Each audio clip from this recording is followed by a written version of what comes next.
a los organizadores de estas 12ª jornadas mi agradecimiento y beneplácito por su labor, al igual que los colegas historiadores que dan brillo con su ponencia a esta expresión cultural regional. A todos ellos, muchas gracias.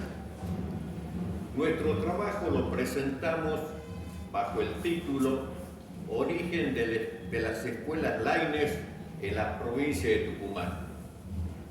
A comienzos del siglo pasado, el gobierno nacional entiende que, a pesar de las ayudas económicas a las provincias mediante subvenciones, estas no logran reducir los índices de analfabetismo que se convierten en un verdadero flagelo, ya que más de la mitad de los niños en edad escolar no concurren a la escuela. Esta cifra alertó al gobierno nacional, que preparó una normativa de ayuda directa a las provincias para revertir esta situación. Esta fue la razón por la cual el Congreso, el 19 de octubre de 1905, dicta la Ley 4874, llamada Laínez, en reconocimiento al senador autor de la iniciativa. El decreto reglamentario fue publicado el 13 de febrero de 1906. Por estas normas se faculta y se provee de los medios al Consejo Nacional de Educación para establecer directamente en las provincias que lo soliciten escuelas infantiles mixtas y rurales, con un mínimo de cursos de acuerdo a lo establecido por la Ley de Educación Común. Sus antecedentes fueron la Ley de Subvenciones de 1871, la Ley 1420 de Educación Común y la experiencia previa del Consejo Nacional de Educación, encargado de la acción directa de puesta en marcha del mismo en las provincias del país. No hay duda que este proyecto fue la gran conquista social, intelectual y cultural del país, pues con esta acción se plasmó el pensamiento de Sarmiento, resumido en la sentencia Educar al soberano, al universalizar la educación primaria como política de modernización del país que concluyó con el analfabetismo. Relatamos el comienzo de la acción civilizadora con la creación de escuelas en todo el ámbito rural del territorio tucumano, con los tropiezos propios de un proyecto que recién se inicia y el significado que tuvo para el progreso de la educación primaria en la provincia. En cuanto a la fundación de escuelas en nuestro territorio, la información que entrega el Consejo Nacional de Educación en muchos casos no es clara, en otros contradictoria. Por ejemplo, se crean en una fecha, pero las clases se inician posteriormente, sea por falta de maestros o de local donde funcionar, y aún algunas veces deben ser trasladadas a otros asentamientos por escasez de población escolar. Se dice creación en relación con la resolución o cuando comienzan a funcionar. Esa es la razón por las cuales, y especialmente las primeras escuelas, ha producido confusión en cuanto a la fecha de fundación.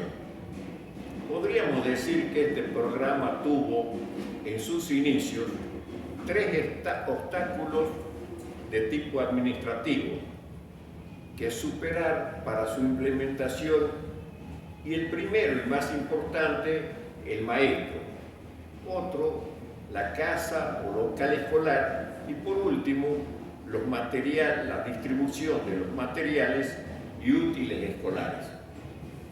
Hombres de la Ley 4874. Acá señalamos dos personalidades que fueron fundamentales para la implementación de la ley acá en nuestro territorio.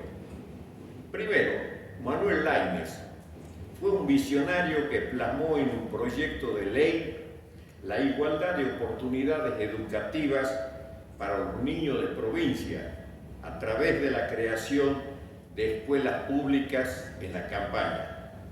Delfín Gijena fue la persona que hizo pesar su influencia para la instalación de las escuelas nacionales en esta provincia. Recordamos que Delfín Gijena, un docente catamarqueño, pero que tuvo amplia actuación en Tucumán, en esa época era vocal del Consejo Nacional de Educación. Estado de la educación primaria en Tucumán.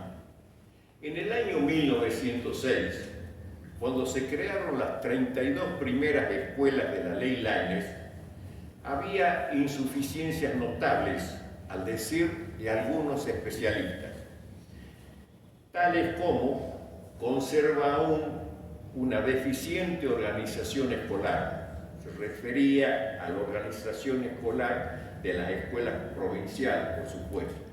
Otra, el maestro, base única de la escuela, no tiene la estabilidad imprescindible que requiere su trascendental misión en la sociedad.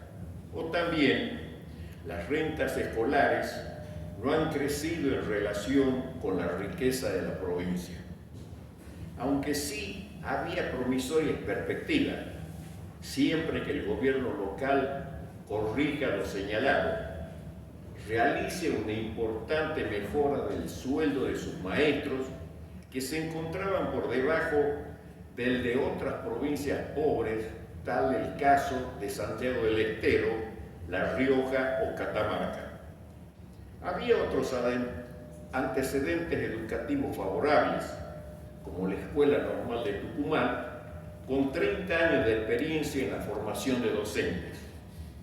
Hacía poco tiempo de la creación de la Escuela Provincial Sarmiento, que tenía la finalidad de formar ayudantes para escuelas de campaña. El Círculo de la Prensa, el Círculo del Magisterio, creado en 1905, importante organismo que nucleaba a los docentes y que de alguna manera impulsó la creación de la Escuela Normal de Monteros. Se avisoraba un futuro halagüeño en la formación de maestros. La administración Laínez en nuestra provincia se encontraba centralizada en la capital provincial, con una jefatura unipersonal. En sus primeros años, a cargo de don Ramón Vicente López, antiguo maestro tucumano, egresado de la Normal de Paraná, y con experiencia como vicedirector y director de la Escuela Normal de Tucumán. Fue acompañado por un cuerpo de visitadores escolares en razón de uno cada 20 escuelas, encargados directos de la supervisión directa de las escuelas en lo pedagógico y administrativo. Primeras escuelas nacionales en Tucumán. De las escuelas creadas en el año 1906, llama la atención la solicitud del gobierno provincial de ubicar varias escuelas nacionales en poblaciones donde se encontraban funcionando desde hacía varios años escuelas de su dependencia, cuando la ley Laínez determinaba que debían instalarse en poblados rurales que no contaran con servicio escolar. Esta actitud fue motivo que nos planteáramos algunos interrogantes, como ser, ¿acaso el funcionamiento de estas escuelas no era lo satisfactorio que deseaban o esperaban las autoridades provinciales? O tal vez, por los gastos que implicaba su funcionamiento, era conveniente que el Consejo Nacional de Educación crease allí una escuela, o quizás la falta de maestros titulados por una paga escasa y fuera de tiempo era la razón? Por el momento no podemos dar respuesta a estos interrogantes, pero nuevos estudios de la realidad de las escuelas primarias provinciales de la época quizás pudiera avisorar una respuesta. Los maestros. Como homenaje a la mujer, hemos condensado en la figura de dos maestras, la señora Elena Fernández de Piñero y Sofía Celaya de Albornoz, ambas egresadas en los años 1903 y 1904 de la Escuela Normal de Maestras de Tucumán, con impecables hojas de servicio de sus carreras docentes, totalmente en escuelas de la Ley Laínez, como ejemplo de la maestra tucumana en la tarea civilizadora durante las primeras 3 décadas del siglo pasado. Encargados escolares. Aquí hemos visibilizado y puesto en valor esta figura, un personaje olvidado y que cumplió un rol importante en el entramado administrativo pergeñado por el Consejo Nacional de Educación. En las escuelas Laínez, a partir de la experiencia previa en escuelas de territorios y colonias nacionales que también contaban anteriormente con encargados escolares, a modo de ejemplo, en nuestro caso, señalaremos los siguientes encargados escolares. Por ejemplo, Máximo Echecopar, industrial azucarero; Manuel Vaquera, distinguido maestro monterense; Segundo Ríos Bravo, caracterizado miembro de la comunidad vallista; y Segundo Octavio Cruz, cañero y hacendado del sur tucumano. Todos estos actores relacionados con el poder político imperante en la época, una suerte de padrinos de escuela que conocimos tiempo después, pero mucho más comprometidos que estos en la tarea diaria de apoyo a la institución escolar. Se abordaron algunos otros tópicos que no podían faltar, tales como el caso de los maestros, a los que señalamos con nombre y apellido, título o no, categoría y alguna otra característica en su persona o en su función. Administrativamente, el reglamento sobre vacaciones, sueldo, licencias, etc. En cuanto al alumno, las características de los niños rurales, los aprendizajes y textos escolares, referido a la casa o local escolar, sus características, alquileres, construcción por el Consejo Nacional de Educación y el mobiliario para su equipamiento. En líneas generales, hemos tratado de dar a conocer la esencia y características de la educación de las escuelas nacionales, para finalmente señalar que este trabajo se encuentra ilustrado con 10 fotografías referidas a maestros, directores, visitadores y escuelas de estos primeros años que fueron investigados. Por último, a la profesora, moderadora de este espacio, señora Elena Perilli de Colombia Garmendia, mi exposición ha concluido. Muchas gracias.